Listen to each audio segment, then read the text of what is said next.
Very excited today to be for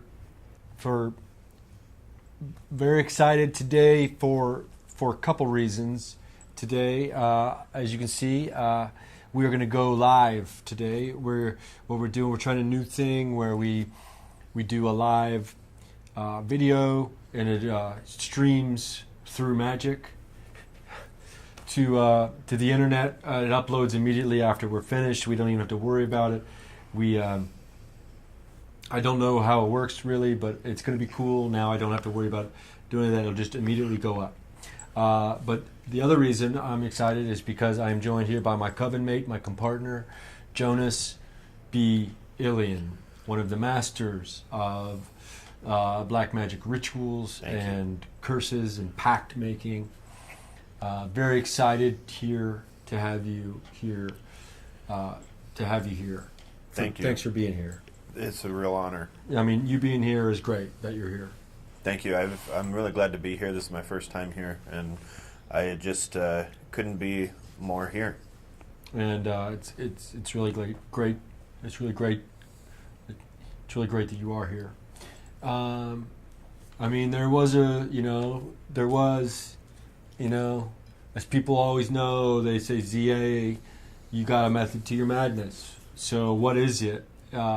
What is Jonas doing there? Well, there is a method to the madness here. I read all your emails. I read all your tweeters, and I follow comments on YouTube. And as many of you know, there is a psychic vampire fraud who has been trying to drain me, attacking me specifically. And up until now, I have not really addressed it publicly.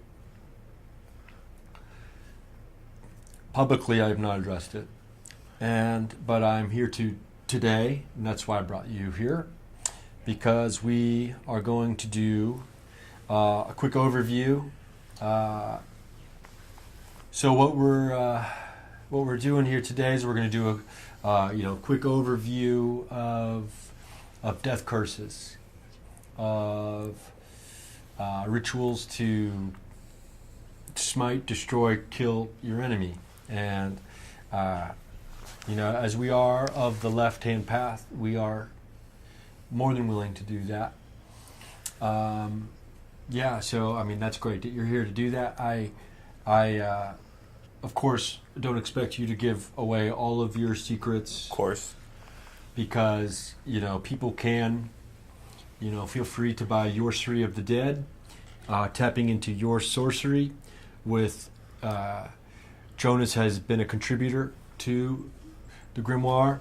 So if you're interested in the more detailed specifics of these curses, step by step, walking through down this left-hand path, purchase the book, available on eBay.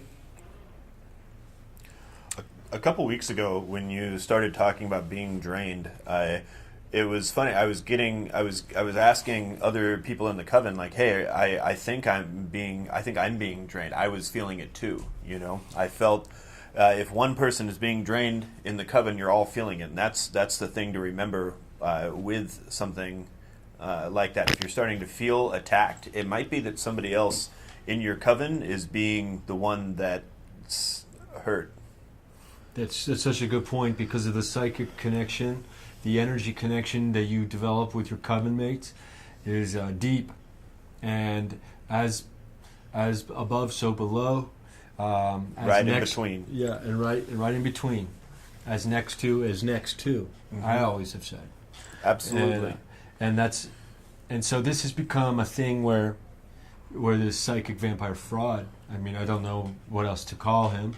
We will name names later. I have already named names, as I did the. We don't have time to go through the whole ritual and the curse. So as I did it last night, you helped and walked through it. Walked through the actual curse last night. Maybe we'll show some of that, but we'll talk about that later. But before we get to that, this is like a real area of expertise for you, and so I felt like, man, what a great opportunity. What a great opportunity for you to shed some of this knowledge to the people who watch on like your favorite death curse, or like what the basics of doing it. And it is. I really appreciate your use of the word shed there, because like a serpent, when you shed the knowledge, it does regrow stronger. So that's why it is important to let go of and put to the coven what is yours, and you have to trust that it'll still be there after you say it. And that's just like many animals, their skin is shed and regrown. Man, and I mean, the upside down judgment card. I mean, what? I mean, are you serious? Like, wow, telling is that's the card that we pulled for you earlier. It blows my mind. We are on this right path, ironically, which is the left. So let's like walk through the basics of doing a curse, death curse specifically. When you would like an enemy of yours to be destroyed, to be destroyed in the ultimate way. What do we do first?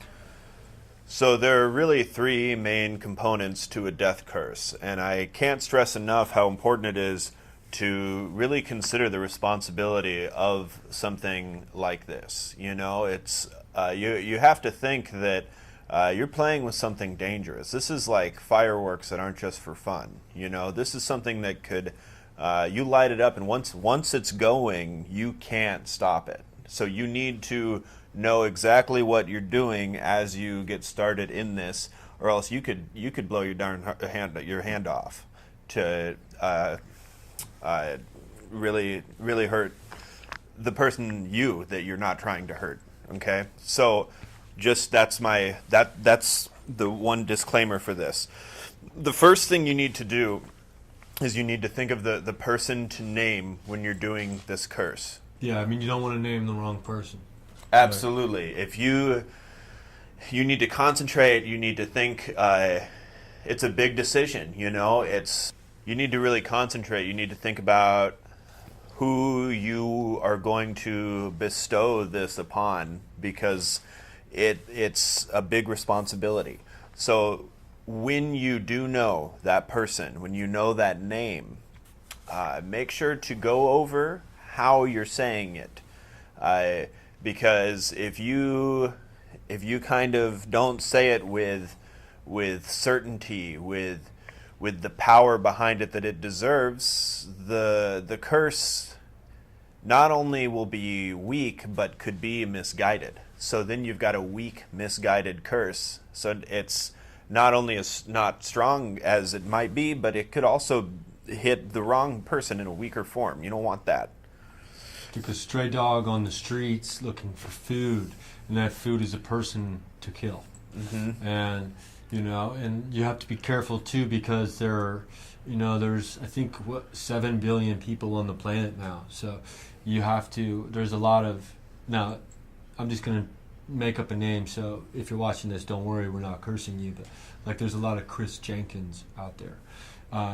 Some of them might be male, some of them might even be female.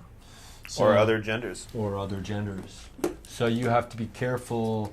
The more specific, the better, I feel, is what Jonas is saying. Because you don't want those stray dogs out there looking for food. I mean, and then that comes back to blowing off your own hand. Because then that dog will come back to the house from which it was released. From which it was released, and it will come back hungry. And to continue off of that example, Chris Jenkins is different than Chris Jenkins, and it's important to know that distinction. In that example, for example, Chris Jenkins compared to Chris Jenkins. You know, you have to really make sure to hit those syllables, or else you are doing this for nothing. You have to take this seriously. It's like he's saying, this is like taking care of a stray dog or using fireworks. You have to really make sure to commit to both of those things. I mean, I would say this is life or death, but it's death. Yeah, it's absolutely. Death. It's death or death here. Mm-hmm. So, okay, cool. So make sure you have the person to name, the right person. You say their name correctly, and then boom, you've got your target. Absolutely. So once you know the target, then you really have to focus on the location. You have to think of where you are going to be performing this curse, and that is important. You want to have ownership of where you are doing this curse. You don't want it to get out of hand. You don't want it to get out of control. It's important to choose a place that you are in control of, that you are comfortable in, that you have experiences and memories in. That way, it is your life force that inhabits it. Location, evocation. I've always Absolutely. said that. I've always said that. He's said that for a very long time. I mean, we've been in a coven now together for, what, 15, 16, 18 months? Yeah. I've always said it. And so for you, it might be a childhood bedroom. It might be under your favorite tree. The first one I did was inside of a Denny's, and the second one I did was in the parking lot. Inside of a Denny's? Yeah, I stayed there. You want to pick a place that you can really settle in. Oh wow! Yeah, and for me that was a powerful location. I've had a lot of formative moments in there, so I just knew that would be a good place for me to start. And you can get real comfortable. Okay, I got it. Yeah, you can get real comfortable inside of Denny's. Because some people will say, be like, well, public place. Some people will say to me, they'll say public place. Some people will say, they'll say public places don't seem like a good place to do a ritual or put a death curse on someone. But if you're listening to what Jonas is saying, it's about you being comfortable. And if you're comfortable, it doesn't matter where you are. You can make it happen. So indoors, outdoors, in between. Anywhere can be a solitary place if you're comfortable. That's the thing to remember. It's less about who is with you in a physical sense, and more that you are with yourself in a spiritual sense. If you have that, then you'll have no problem performing a death curse. Cool. So you've got the person, you've got the place, and now you need the thing to what we call, some people call link. You have to link the curse to the person. What's your favorite out of all the things you can link the person to the curse? What would you say your favorite thing to use is? I like to use something that is simultaneously very fresh and also very established, very connected to the person. I want something that personally, some people will go with like a lock of hair or a poppet, like a kind of figure modeled after the person that you are cursing. I like to do something with a little more structure to it, and I try to go for the cuticles. And what you get from that, they are much harder to get because you can go up to someone and cut their hair, but to get their fingernails is harder. But it's worth it because that is part of them that is both very new and also has been forming for a long time. By the time it gets to the end of the finger, then you know that it's really been there long enough. The only thing that keeps growing after we die, absolutely, is one of the things is fingernails. And I think that's, wow, it's really profound when you consider the implications of using the only thing that keeps growing after we die, which fingernails is one of the things that keeps growing, to connect someone to a curse to kill them. So you can see how powerful and how rich that link can be. Some links are stronger than other links, and cuticles that's a great one. Difficult to get. You could even ask the person. Absolutely. And if they would not suspect that you were doing a death curse. If you can only get hair, it's good. It's fine. It's kind of the basic. But it's to use another analogy. If hair is the spaghetti of the death curse, then the cuticles are the lasagna, and they are more layered, and they are more hardy, and frankly, they last longer, and people like them. People do like them. People do. I mean, hair is a big thing. I mean, cops like them too. They'll test you for drugs. Cops love. They'll test for drugs. Yeah. Your hair. I mean, I've been very open about my past addictions and my problems and my run-ins with the police, and you know, and some of it is detailed in you know, how to become an undieable deity, Sorcery of the Dead, tapping into your sorcery, outlined in the grimoire here, and also in the video course that you have also contributed to that is available for purchase on the website. Well worth it. Definitely well worth it if you're serious about tapping into Sorcery. And if you're not serious about it, then you need to get serious about it. I think that's probably get the busy smartest getting thing serious, I've or ever get heard. busy. So the thing to remember, to go over again, is you want to have the person to name. Okay, that's like the subject of the email, right? That's like who you're sending it to. Okay. Then you want the place that you're going to perform it, and that's like what you're putting in the subject line of this email that you're writing. And then the thing that links it, okay? It's not the first thing that they see. It's not how it gets to the recipient, but it is the most important part, okay? That is why you're doing all this. So as seriously as you take the first two, it's particularly important to remember the last one. That's what you have to make sure to do. I can't stress enough how important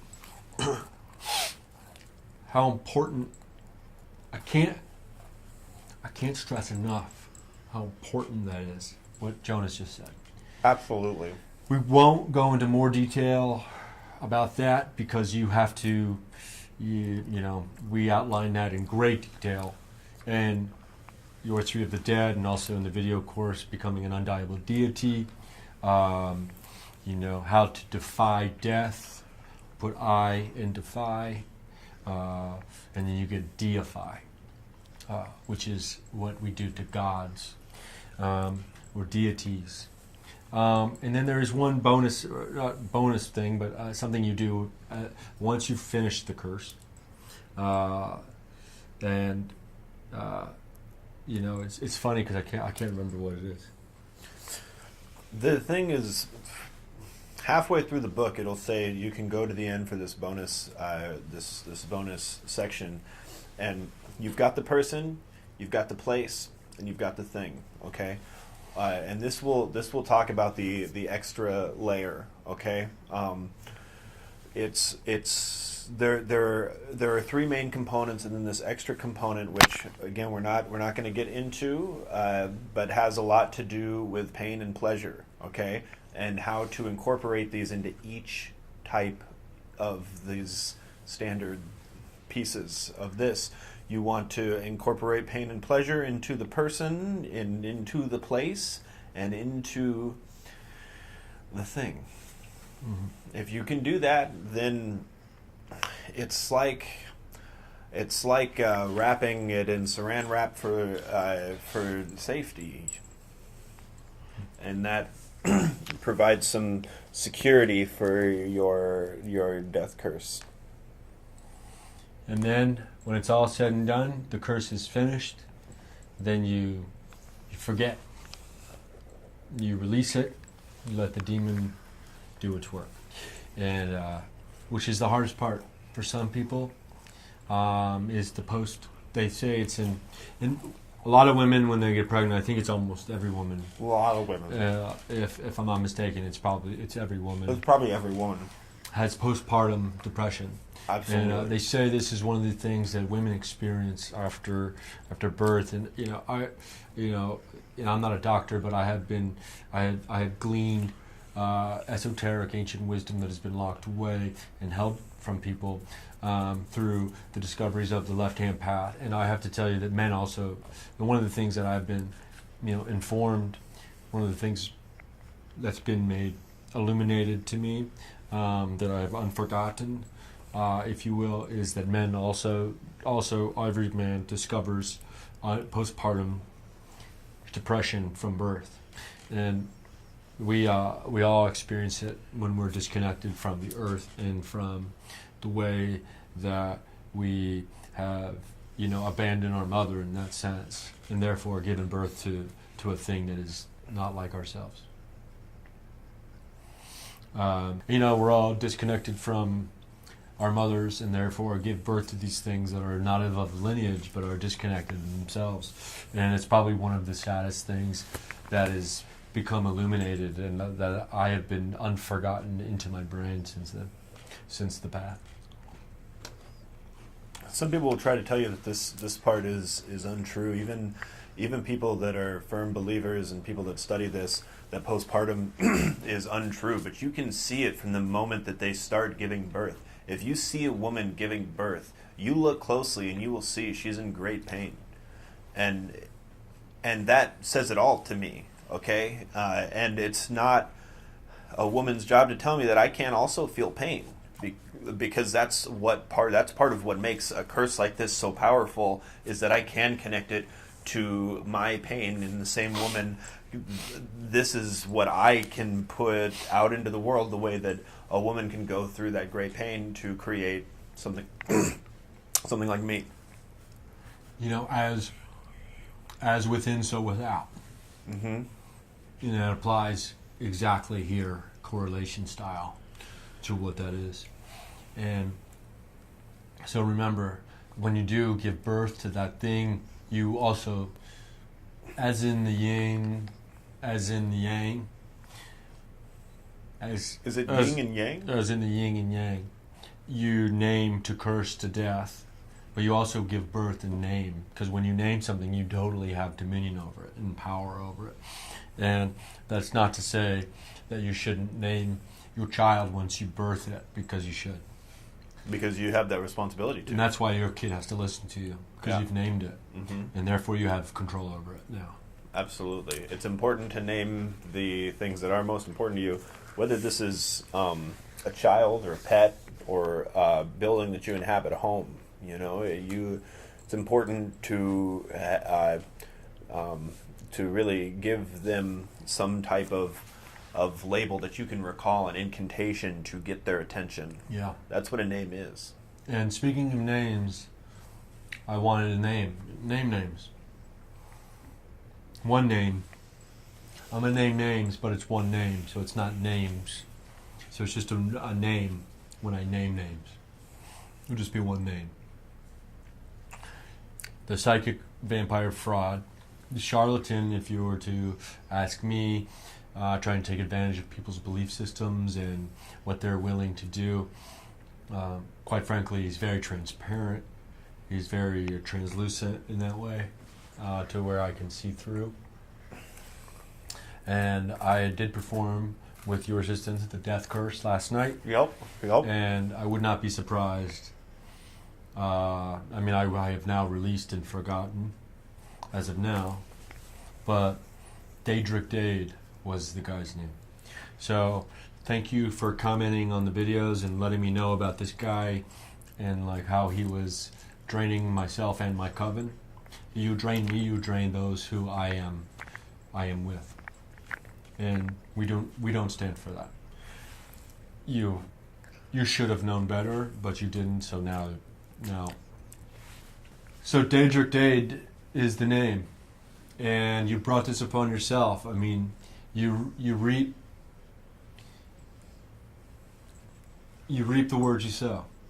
And that's grim. It is grim to reap. Indeed. And you brought this upon yourself. And before we go, and this has been great, this has been illumination for everyone, including myself. I do want to get into a little bit, the reason we had the tarot out is because we were going to get into some of the connections through tarot and exactly the ways to... Andrew! Andrew! Andrew! You hear me? No! You need to get your ass up here. No! We're just down here hanging out! Upstairs right now, because your brother's in the hospital. I gotta wash my face before I go home, Tell your man. friend to go home. Okay. I He's took what? him to the hospital. Just to make sure the cords... Gotta call. The hospital? Get your ass upstairs right now. Did this shit work? Oh shit. I don't know what you've been doing downstairs. I don't know what's going on between you two, but it's over. It's gotta stop. I'm tired of all this bullshit. You and your brother have been bad. It's crazy shit you're doing. I don't know what it is, but it's sick. He's in the ICU. The doctor said he might not make it. I don't know what you did, but there's something about the poison in the cookies. It's the last thing they said. Something about poison.